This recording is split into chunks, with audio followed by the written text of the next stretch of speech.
Zaidi ya vijana 100 wanaharakati wamepata mafunzo kuhusu sheria za uhalifu wa mitandaoni yaliyoandaliwa na kikundi cha maagizo ya haki ya kijamii cha Pwani huko Mombasa. Mafunzo haya yalilenga matumizi sahihi ya mtandao, usalama wa kidijitali na umuhimu wa kusambaza taarifa sahihi katika wanaharakati wa mitandao ili kuepuka matatizo ya kisheria na kukuza uaminifu.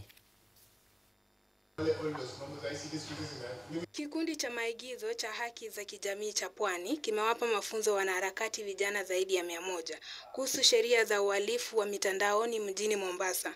Mafunzo haya ya siku moja yalilenga kuwawezesha wanaharakati chipukizi kutumia majukumu ya mitandao kwa njia ya kuwajibika bila kukiuka haki za wengine au kujipata matatani kwa kusambaza habari potovu. Leo tumekuja kukutana hapa na wanaharakati wenzetu.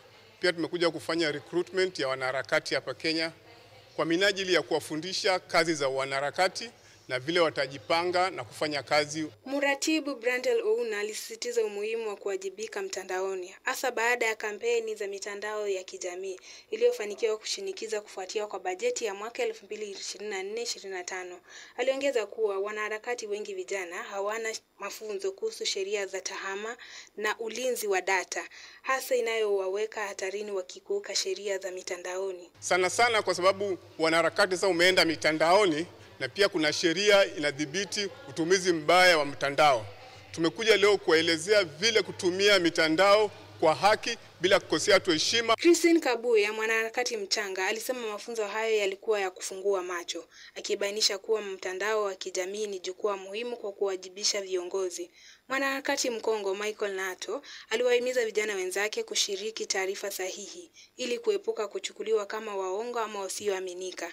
Aliongeza kuwa maarifa waliyopata yatawasaidia kuepuka makosa yanayohusiana na uhalifu wa mitandaoni, huku wakidumisha uaminifu wao katika mitandao. Kuja kufanya training hasa kwa masuala ya digital security na rights, ambayo ni conversation muhimu sana kwa sasa hivi, tukiangalia kwamba masuala mengi ya ask and question for accountability na holding people accountable. Tumesoma mambo mengi sana, tumesoma paka hata zile siri zenu saa nyingine ambazo mnashare kupitia WhatsApp zaweza kuwa tu diverted. Haya yanajiri wakati ambapo mitandao ya jamii imejitokeza kama uwanja mpya wa mazungumzo, wanaharakati na ukosoaji, huku ukosoaji wa matumizi yake pia ukikolea katika nyanja tofauti ya uongozi.